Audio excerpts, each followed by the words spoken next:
বিরোধী দলের নেতা বলে দিয়েছেন যে হয় তৃণমূল নয় বিজেপি, সিপিআইএমকে কোনো মতেই আপনারা ভোট দেবেন না। ওইখানেই তো লাভের লাভ। একটা সময় ছিল যে পশ্চিমবঙ্গ মানুষকে নতুন পথের দিশা দেখাতেন, দিশারি। আজকে পশ্চিমবঙ্গ অন্ধকারের পথে যাত্রা শুরু করেছেন, সেই পথে অন্যান্য রাজ্য অনুকরণ করছে। মুখ্যমন্ত্রী এসেই সরকারি টাকা দিয়ে ক্লাবগুলোকে টাকা দিয়েছিলেন যে ক্লাবের সমস্ত যে যুবশক্তি যাদের অন্য কোথাও কাজকর্মের সুযোগ নেই তাদের খানিকটা মোহগ্রস্ত করে রাখা।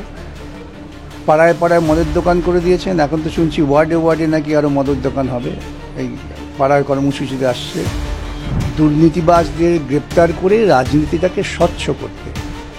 রাজনীতি স্বচ্ছ হলে পরে কেউ আর বলতে পারবে না যে হনুমানই প্রথম মহাকাশচারী। সেটা বলার জন্য রাজনীতিটাকে অস্বচ্ছ রাখতে হবে। ভারতবর্ষকে এরা টুকরো টুকরো করার পরিকল্পনা নিয়ে চলছে। ধর্মভিত্তিক, ভাষাভিত্তিক, বর্ণভিত্তিক এই বিভাজনটা চালিয়ে যাচ্ছে বিজেপি যেখানে আছে। শিক্ষা ছাড়া সব করো, এবং এই যারা পরীক্ষা দিতে পারবে না তাদের বল ঠিক আছে চলে যাও, তুমি মেঘালয়ে পরিযায়ী শ্রমিক হও, তুমি চলে যাও দিল্লিতে, সেখানে গিয়ে মার খাও, মার খেয়ে আবার ফিরে চলে এসে আমি 5,000 টাকা দেবো। আমরা ঘোষিত ইমার্জেন্সি দেখেছিলাম, সেটা পরিষ্কার লড়াই করতে পেরেছিলাম। এখন অঘোষিত জরুরি অবস্থা আছে। সিবিআইয়ের পর ইডির হাতে গ্রেফতার হলেন জীবন কৃষ্ণ। বারে বারে তিনি ফোন ছুড়ে দিচ্ছেন, আজকে কাদাতে পড়ে যাচ্ছিলেন কার্টন, তারপরেও তাকে জিজ্ঞাসাবাদ করা হচ্ছে। সিবিআই ইডি বারে বারে গ্রেফতার করছেন, জিজ্ঞাসাবাদ করছেন, কিন্তু লাভের লাভ কোথায়, কি হচ্ছে, কি বলবেন? ওই লাভের লাভটা হচ্ছে গতকাল দেখছেন না, বিরোধী দলের নেতা বলে দিয়েছেন যে হয় তৃণমূল নয় বিজেপি, সিপিআইএমকে কোনো মতেই আপনারা ভোট দেবেন না। ওইখানেই তো লাভের লাভ। এইসব হবে, লোক দেখাবে, ভীষণ ভাব দেখাবে যেন কত একেবারে তৎপর হচ্ছেন কেন্দ্রীয় তদন্তকারী সংস্থা, কিন্তু তারা শেষ পর্যন্ত গিয়ে শূন্য। এইগুলো একটা, আজকে আমার বলতে কোনো দ্বিধা নেই যে সম্পূর্ণ ব্যাপারটা একটা পরিকল্পনা, হয়তো চিত্রনাট্য তৈরি করা আছে, সেইভাবেই হচ্ছে। তা না হলে সিবিআই অতদিন আগে গ্রেপ্তার করেছিল, সে বেল পেয়ে গেছে কবে, তারপরে হঠাৎ এতদিন পরে ইডি ঘুম ভাঙল কেন? সিবিআই কি তাদের নিজেদের মধ্যে সমন্বয় নেই? নাকি তারা চান যে আসল অপরাধীকে আড়াল করবার জন্য যত রকম প্রক্রিয়া করা যায় সব প্রক্রিয়া কার্যকর করা? আমরা তো বিভিন্ন মামলায় বিভিন্ন তথ্য দিয়ে দেখিয়ে দিয়েছি আসল অপরাধীকে, তো সেইখানে যাচ্ছে না কেন সিবিআই ইডি? আসলে তারা চান না যে এই রাজ্যের দুর্নীতিবাজদের গ্রেপ্তার করে রাজনীতিটাকে স্বচ্ছ করতে। রাজনীতি স্বচ্ছ হলে পরে কেউ আর বলতে পারবে না যে হনুমানই প্রথম মহাকাশচারী। এখন সেটা বলার জন্য রাজনীতিটাকে অস্বচ্ছ রাখতে হবে, শিক্ষাকে দূরে ঠেলে দিতে হবে, দুর্নীতি করতে হবে, সেই পরিকল্পনা চলছে।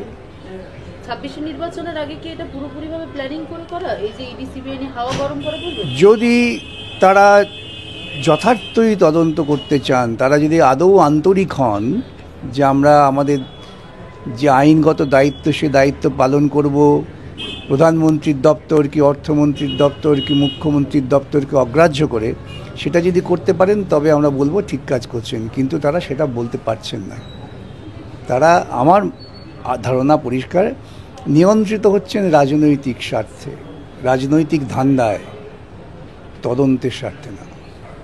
হাইকোর্টের বিচারপতি আজকে পুজোর অনুদান নিয়ে সরাসরি বললেন যে 48 ঘন্টার মধ্যে বন্ধ করে দিতে সরাসরি বলে 48 ঘন্টার মধ্যে সময়সীমা বেঁধে দিলে রাজ্যকে জবাব দেওয়ার জন্য, যেখানে অনুদান যারা পাচ্ছেন সেই ক্ষেত্রে তারা এখনো পর্যন্ত হিসেব দিচ্ছে না। বিষয়টা নিয়ে কি বলবেন?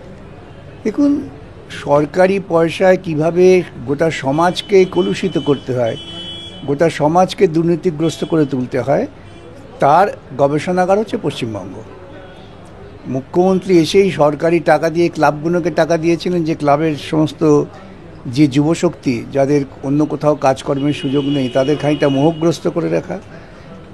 পাড়ায় পাড়ায় মদের দোকান করে দিয়েছেন। এখন তো শুনছি ওয়ার্ডে ওয়ার্ডে নাকি আরও মদের দোকান হবে, এই পাড়ার কর্মসূচিতে আসছে। আর মানুষের চেতনাকে তিনি মাদকতার মধ্যে ডুবিয়ে দিতে চান। এইসব উৎসব, আনন্দ, নাচা গানা, সেই পরিকল্পনারই এটা একটা অংশ। তৃণমূলের তরফ থেকে ইতিমধ্যে বলা হচ্ছে মুখ্যমন্ত্রী আজ যা করেন অন্যান্য রাজ্যগুলি পরবর্তীতে তাই করে। ইতিমধ্যেই মহারাষ্ট্রে গণেশ পুজোর জন্য অনুদান দিচ্ছেন মহারাষ্ট্রের মুখ্যমন্ত্রী, বিজেপি শাসিত মুখ্যমন্ত্রী। তাই তো, বিজেপি শাসিত মুখ্যমন্ত্রী দেবে তো, এটা আরএসএস এর পরিকল্পনা। তো আমি তো মুখ্যমন্ত্রী আরএসএস এর নির্দেশে কাজটা করছেন, যেটা সরাসরি বিজেপি করতে ভয় পেত। বিজেপি কোথাও সরকারি কোষাগারটাকে মন্দির বানাতে ভয় পাবে। ওরা হয়তো সরকারি ব্যবস্থাকে ব্যবহার করবে, রাম মন্দির করেছে, পুরো সরকারি ব্যবস্থাকে ব্যবহার করে, কিন্তু সরাসরি সরকার থেকে টাকা যায়নি, এখানে তিনি করেছেন। আগামী দিনে বিজেপি শাসিত রাজ্যগুলো করবেই। সুতরাং যে একটা সময় ছিল যে পশ্চিমবঙ্গ মানুষকে নতুন পথের দিশা দেখাতেন, দিশারি। আজকে পশ্চিমবঙ্গ অন্ধকারের পথে যাত্রা শুরু করেছেন, সেই পথে অন্যান্য রাজ্য অনুকরণ করছে। কিন্তু তৃণমূলীরা তো খুশি হবে, কেন ওরা তো অন্ধকার চায়, ওরা তো আলো সূর্যালোকিত ঝলমলে রোদ্দুর চায় না, ওরা চায় ঘন নিশীত অন্ধকার, যেখানে দুষ্কৃতীরা নিরাপদে ঘুরে বেড়াতে পারে। স্যার, আরও একটা বিষয়, যেখানে 28 তারিখে রয়েছে টিএমসিপির প্রতিষ্ঠা দিবস, সেই প্রতিষ্ঠা দিবসের উদযাপন করা হবে, পালন করা হবে পুরো রাজ্য জুড়ে, কলকাতাতেও হবে, এবং সেক্ষেত্রে বোলপুরে বিশ্ব বাংলা বিশ্ববিদ্যালয়ের পরীক্ষা পেছানো হবে। হয়ে যাবে না কেন?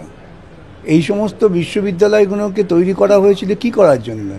এদের নাম থেকেই বুঝবেন না, তৃণমূলের কিছু কিছু লোককে কিছু পাইয়ে দেওয়ার জন্য। এবং তৃণমূলের আখড়া, কোনো শিক্ষাগত গুণগত মানের জন্য এগুলো নাম নেই, এগুলো আখড়া তৃণমূলের আখড়ার জন্য।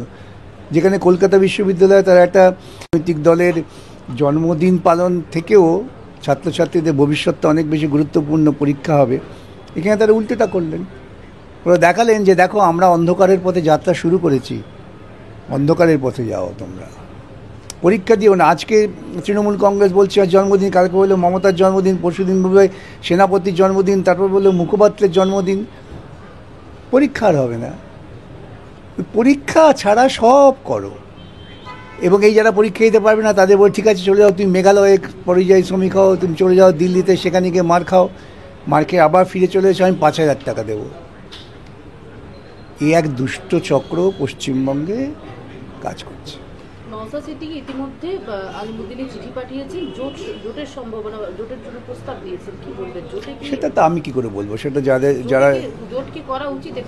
আমি দেখুন বারবার বলছি, গোটা ভারতবর্ষকে যদি বাঁচাতে হয়, তাহলে গোটা ভারতবর্ষ জুড়ে বাম গণতান্ত্রিক শক্তির নেতৃত্বে সমস্ত ধর্মনিরপেক্ষ রাজনৈতিক দল, যারা যথার্থই ধর্মনিরপেক্ষ, যারা মন্দির তৈরি করেন তারা ধর্মনিরপেক্ষ নন, তা ওই সমস্ত দলকে ছাঁটমাট করে যদি একটা দৃঢ় ঐক্য গড়ে তোলা যায়, তবে নিশ্চয়ই পশ্চিমবঙ্গে আমরা নতুন দিশা দেখতে পাবো, ভারতবর্ষকে আমরা বাঁচাতে পারবো। ভারতবর্ষকে এরা টুকরো টুকরো করার পরিকল্পনা নিয়ে চলছে, ধর্মভিত্তিক, ভাষাভিত্তিক, বর্ণভিত্তিক এই বিভাজনটা চালিয়ে যাচ্ছে বিজেপি যেখানে আছে। স্যার, একদম শেষ প্রশ্ন, যেখানে 30 দিন জেলে থাকলেই মন্ত্রীর পদ চলে যাবে, যেটা বিলটা এসেছে, সেটা নিয়ে বিভিন্ন রকম বিতর্ক তৈরি হয়েছে, এটাকে কি নয়া সংশোধনী কি রাজনৈতিক হাতিয়ার করা হচ্ছে? সম্পূর্ণ। আচ্ছা বলুন তো, আমাদের ভারতবর্ষের বুকে সংবিধানের যে নির্দিষ্ট লক্ষ্য ছিল, তাদের 3টে জাস্টিসের কথা বলা ছিল, অন্য প্রসঙ্গে যাচ্ছি না এখন। Political justice, economic justice, social justice. Economic justice আমার ধারে কাছে পৌঁছতে পারিনি, সোশ্যাল জাস্টিসও পৌঁছতে পারিনি, কিন্তু সংবিধান গ্রহণ করার সঙ্গে সঙ্গে আমরা পলিটিক্যাল জাস্টিস পেয়েছিলাম। সেই পলিটিক্যাল জাস্টিসের মূল মর্মটা কি? যে একজন লোকের একটা ভোট এবং তার একই মূল্য, এবং সেটাকে ধ্বংস করার জন্য দেখেছেন কীভাবে ভোটার লিস্টকে কারচুপি করা হচ্ছে, কিভাবে ভোট লুট করা হচ্ছে। পলিটিক্যাল জাস্টিসটা থাকবে না, তো ক্রমশ মানুষ তারা ধীরে ধীরে খানিকটা দাসব সুলভ মানসিকতার মধ্যে তাদের ঠেলে দেওয়া হচ্ছে। আজকে মন্ত্রীকে কারা ঠিক করেন? মন্ত্রী ঠিক করেন নির্বাচিত বিধায়করা। সেই নির্বাচিত বিধায়করা তারা ভোট দিয়ে ঠিক করেন কে মন্ত্রী হবে। এমনকি সংবিধানে এমনও আমাদের বিধান আছে যে সে নির্বাচিত না হলেও 6 মাসের জন্য সে মন্ত্রিত্ব করতে পারবে। আর এখানে তারা আইন করে বলছেন 30 দিন, যে কোনো মানুষকে 30 দিন আটকে রাখা যায়, তাহলে হ্যাঁ যায়, কোনো অসুবিধা নেই। আপনি এক্ষুনি এখান থেকে বেরিয়ে গিয়ে একটা অভিযোগ করুন আমার বিরুদ্ধে যে আমাকে উনি অসম্মানিত করেছেন, শ্লীলতাহানি করেছেন, পুলিশে আমার ধরে নিয়ে যাবে, 30 দিন অসুবিধা নেই। তারপর 30 দিন পর ছাড়া পেলে তো 31 দিন তিনি আবার মন্ত্রী হবেন, তাহলে আবার 32 দিন তাকে গ্রেপ্তার করা হবে, তিনি আবার 1 মাস পরে। এটা এই যে অস্থিরতা তৈরির পরিকল্পনা, অর্থাৎ তুমি কোনো মতেই ধীর স্থিরভাবে প্রশাসন পরিচালনা করতে পারবে না, এইটা তারই পরিকল্পনা। এই পরিকল্পনাগুলো কখন আসছে? যখন দেখবেন যে গোটা দেশ জুড়ে ভোট চুরির একটা আওয়াজ উঠে গেছে। কি একটা স্লোগান উঠেছেন না, কি ভোট চোর গদি চোর নাকি, সেই সব থেকে বাঁচবার জন্য ভয় দেখানো হচ্ছে। আইনের অপব্যবহারের সংখ্যাটা কোথায় দেখতে পাচ্ছেন? ভারতবর্ষের সংবিধানে যে আমাদের প্রজাতন্ত্রকে প্রতিষ্ঠা করার নির্দিষ্ট লক্ষ্যমাত্রা দেওয়া হয়েছিল, সেই প্রজাতন্ত্রের যে নির্দিষ্ট লক্ষ্য, সেই লক্ষ্যগুলোকে তারা পালন করছেন না। এবং পালন যদি না করতে হয় তাহলে যে সমস্ত সাংবিধানিক সংস্থা আছে সেগুলোকে ক্রমশ অকার্যকরী করে দাও। এবং আজকে আপনারা দেখতে পাচ্ছেন, আমাদের ব্যাখ্যা করে বলতে হবে না, যে প্রত্যেকটা সাংবিধানিক সংস্থাকে তারা অকার্য করে দিচ্ছেন। তা না হলে সুপ্রিম কোর্ট একটি রায় দিয়েছে যে রাজ্যপাল বা রাষ্ট্রপতি তারা কোনো একটা বিলের ওপর অনির্দিষ্টকাল বসে থাকতে পারেন না। প্রত্যেকটা কাজের সময়সীমা আছে। তার বিরুদ্ধে কেন্দ্রীয় সরকার তারা প্রেসিডেন্সিয়াল রেফারেন্স করাচ্ছেন। তার মানে তারা কী চান? তারা পরিষ্কার এই বার্তা দিচ্ছেন যে তুমি নির্বাচিত সরকার হওয়া যাই হও, আমি রাজ্যপাল দিয়ে দূর থেকেই সব নিয়ন্ত্রণ করব। এগুলো হচ্ছে স্বৈরাচার। আমরা ঘোষিত ইমার্জেন্সি দেখেছিলাম, সেটা পরিষ্কার লড়াই করতে পেরেছিলাম। এখন অঘোষিত জরুরি অবস্থা আছে। আরো ভালো ভালো খবর দেখতে সাবস্ক্রাইব করুন বাংলা হান্টের ইউটিউব চ্যানেল। বাংলা হান্টের আরো খবর দেখতে নজর রাখুন। বাংলা খবর মানেই বাংলা হান্ট।